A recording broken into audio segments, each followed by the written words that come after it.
Hello everyone, welcome to your channel international English classes.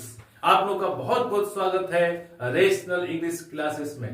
प्यारे बच्चों, आज हम लोग पढ़ेंगे सब्जेक्ट वर्ब एग्रीमेंट के बारे में। इसको हम लोग सिंटेक्स भी कहते हैं। सब्जेक्ट वर्ब एग्रीमेंट का पार्ट 1 में हम लोग पढ़ चुके हैं कि सब्जेक्ट वर्ब एग्रीमेंट किसे कहते हैं तथा इसका कैसे प्रयोग किया जाता है। आज हम लोग कुछ कंसेप्ट्स तथा रूल्स के बारे में पढ़ेंगे। चले हम लोग शुरू करते हैं।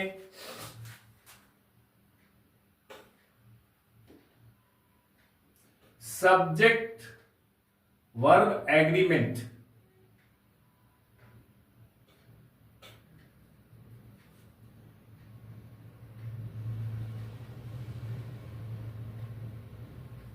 इसको हम लोग सिंटेक्स भी कहते हैं।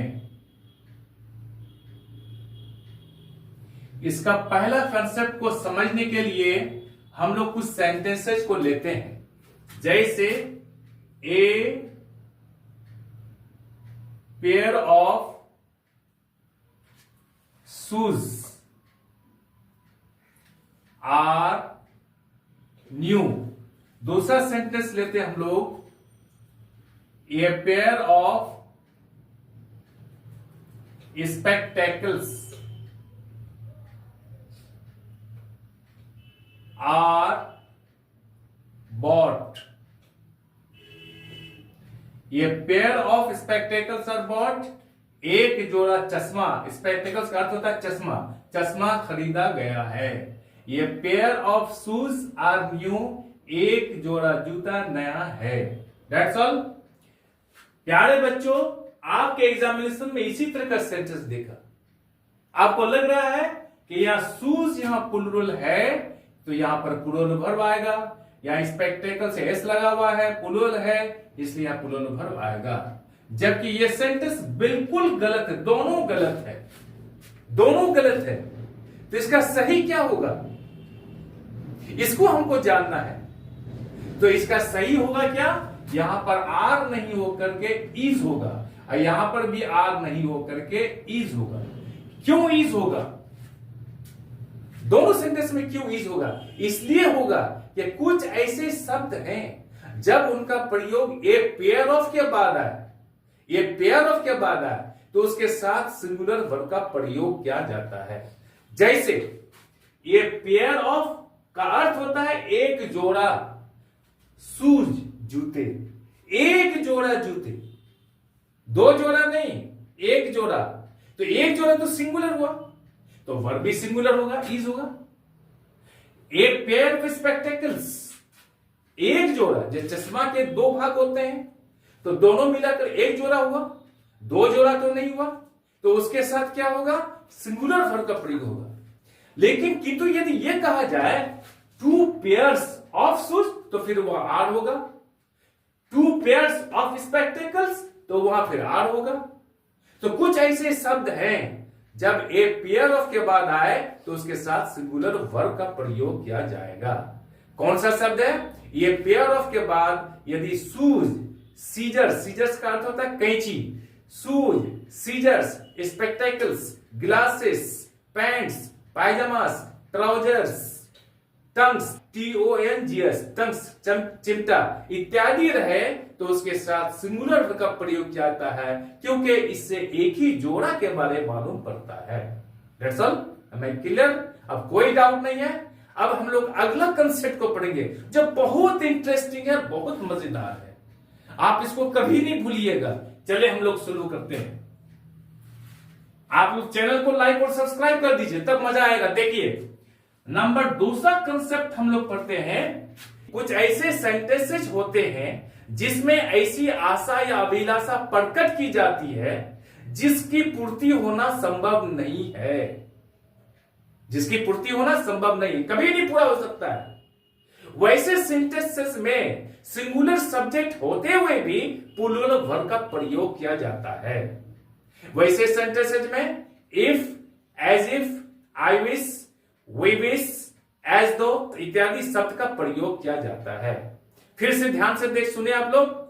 कुछ ऐसे सेंटेंसेस होते हैं जिसमें ऐसी आशा या अभिलाषा प्रकट की जाती है जिसकी पूरा होना या पूर्ति होना संभव नहीं है, वैसे सेंटेंसेज में सिंगुलर सब्जेक्ट होते हुए भी प्लूरल वर्ब का प्रयोग किया जाता है। ऐसे सेंटेंसेज में एज इफ, एज दो, आई विश, वी विश इत्यादि शब्दों का प्रयोग होता है। कैसे? देखिए ऐसे होता है, I wish I were a king. हम लोग जानते हैं कि आई विश मेरी इच्छा है, आई वर ये किंग, मैं एक राजा होता। नियम है कि राजा के मरने के बाद उसका बेटा, बेटी या फिर नियरेस्ट जो रिलेटिव हो वही राजा बनेगा या रानी बनेगी। दूसरा व्यक्ति सोच ले तो यह असंभव है, कभी पूरा नहीं होगा। तो वैसे सेंटेंसेस को क्या करते हैं हम लोग, सिंगुलर सब्जेक्ट होते हुए भी प्लूरल का प्रयोग करते हैं। सर आई विश मेरी इच्छा है, आई वर ये किंग मैं एक राजा होता। I wish I will a child again, किसी बच्चे को देखते मस्ती से खेल रहा कूद रहा है, आप सोच रहे कि मैं भी बच्चा होता, मैं भी खेलता कूदता। तो क्या I wish I will a child again, काश मैं भी बच्चा होता दोबारा। आप कभी दोबारा बच्चा नहीं हो सकते हैं, जवान दोबारा बच्चा नहीं हो सकते हैं, और जवान है तो जवान ही रहिएगा। ठीक उसी तरह से यदि दो प्रेमी है, प्रेमी प्रेमिका है या दो दोस्त है, दोनों एक दूसरे को काफी प्यार करता है, एक दूसरे के बगैर रह नहीं पाता है, उनमें से एक दोस्त बोलता है क्या कि मैं 10 दिन के लिए लंदन जा रहा हूं। अब ये दूसरा दोस्त क्या बोलता है, यार तुम लंदन चले आओगे 10 दिन के लिए, मैं तुम्हारे बगैर कैसे रहूंगा।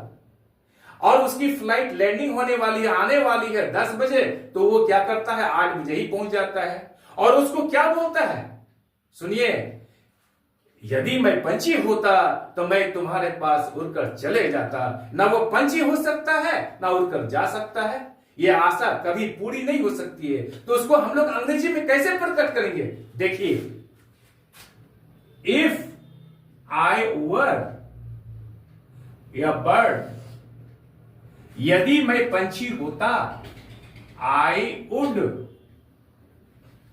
Fly to you. यदि मैं पंछी होता, if I were a bird I would fly to you. ना वो यदि मैं पंछी होता तो मैं तुम्हारे पास उड़कर चले जाता। ऐसी आशा ना वो पंछी हो सकता है ना उड़कर जा सकता है, ऐसी आशा कभी पूरी नहीं होगी। तो वैसे सेंटेंसेज में सिंगुलर सब्जेक्ट होते हुए भी प्लूरल वर्ब का प्रयोग किया जाता है। आप कभी भी परीक्षा में, एग्जामिनेशन में आई के साथ वाज का प्रयोग नहीं करेंगे। यदि करते हैं तो आपका उत्तर गलत हो जाएगा। Am I clear? अब आपको समझ में आ गया होगा। अब हम आगे के कंसेप्ट को पढ़ते हैं। तीसरा कंसेप्ट क्या है? तीसरा कंसेप्ट यह है कि कुछ ऐसे शब्द हैं जो सदा प्लूरल होता है तथा उसके साथ प्लूरल वर्ब का प्रयोग किया जाता है। उसके साथ पुनः एस या एस जोड़कर उन्हें प्लूरल नहीं बनाया जाता है, वो स्वयं प्लूरल होता है, इसलिए उसके साथ प्लूरल वर्ब का प्रयोग किया जाता है। कौन सा शब्द है वो? जैसे हम लोग कहते हैं पीपल, PEOPLE, कभी भी पीपल नहीं पड़ेगा, पीपल।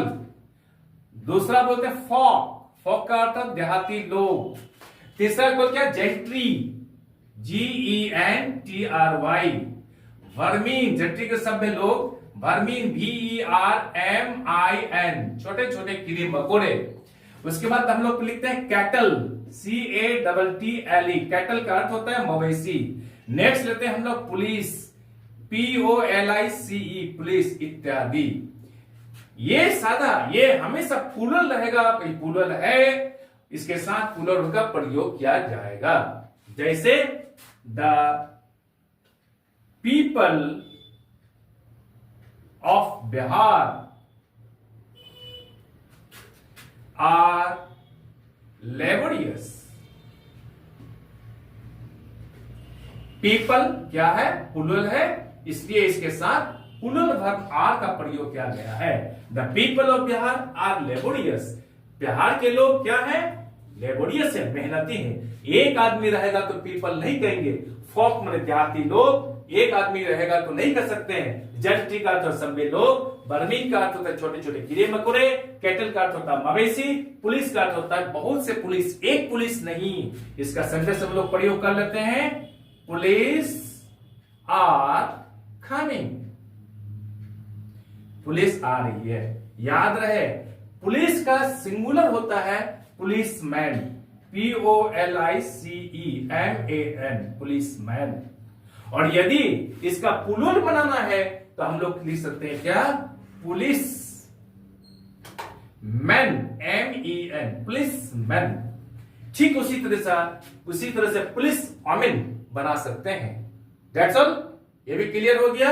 अब हम लोग नेक्स्ट अगला कंसेप्ट को पढ़ेंगे। हम लोग इसको ध्यान से सुनिएगा, आज का क्लास बहुत मजेदार है। नेक्स्ट हम लोग क्या पढ़ेंगे, कुछ ऐसे सेंटेंसेस होते हैं जिसमें सिंगुलर नाउन हो, उसके बाद प्रीपोजिशन हो, फिर उस नाउन को दोहराया जाए तो उसके साथ सिंगुलर वर्ब का प्रयोग करते हैं। लोग गलती से इसमें उसके साथ प्लूरल वर्ब का प्रयोग कर देते हैं। जैसे number 14 concept, letter after, letter has been written to you. एक लेटर या नाउन है, इसके बाद प्रीपोजिशन आफ्टर है, फिर उस नाउन को दोहराया गया है। तो यहां पर हैव नहीं होगा, प्लूरल नहीं होगा, बल्कि इनके साथ सिंगुलर वर्ब का ही प्रयोग होगा। लेटर आफ्टर लेटर, एक पत्र के बाद दूसरा पत्र, has been written to you, तुम्हें लिखा गया है। यहां पर कभी भी हैव का प्रयोग नहीं करेंगे। लोग करते क्या है, या एक नाउन यहां पर, एक नाउन यहां पर है, प्रीपोजिशन को नहीं देखते हैं, यहां पर प्लूरल वर्ब का प्रयोग कर देते हैं, जो गलत है। That's all. अब हम लोग नेक्स्ट पांचवा कंसेप्ट हम लोग पढ़ेंगे। पांचवा कंसेप्ट क्या पढ़ेंगे हम लोग, यदि नथिंग का प्रयोग सेंटेंस के शुरू में हो तो उसको सिंगुलर माना जाता है तथा उसके साथ सिंगुलर वर्ब का प्रयोग किया जाता है, चाहे उसके बाद प्लूरल सब्जेक्ट हो या सिंगुलर वर्ब हो, सिंगुलर सब्जेक्ट हो, उसके साथ सदा सिंगुलर वर्ब का प्रयोग किया जाता है। जैसे nothing, NOTHING, nothing but student is taught. यहां क्या नथिंग के बाद क्या स्टूडेंट के सिंगुलर है, इसलिए वर्ब सिंगुलर। फिर क्या क्या करते हैं, nothing but students is taught. यहां नथिंग के बाद ये स्टूडेंट्स है, नथिंग बट स्टूडेंट्स प्लूरल है, फिर भी इनके साथ क्या होगा, सिंगुलर वर्ब का प्रयोग किया जाएगा। याद रहे नथिंग का प्रयोग यदि सेंटेंस के शुरू में हो तो उसे सिंगुलर माना जाता है तथा उसके साथ सिंगुलर वर्ब का प्रयोग किया जाता है, चाहे उसके बाद सिंगुलर सब्जेक्ट हो या प्लूरल सब्जेक्ट हो। यहां पर स्टूडेंट सिंगुलर सब्जेक्ट है, यहां पर स्टूडेंट प्लूरल सब्जेक्ट है, लेकिन वर्ब सिंगुलर का प्रयोग किया गया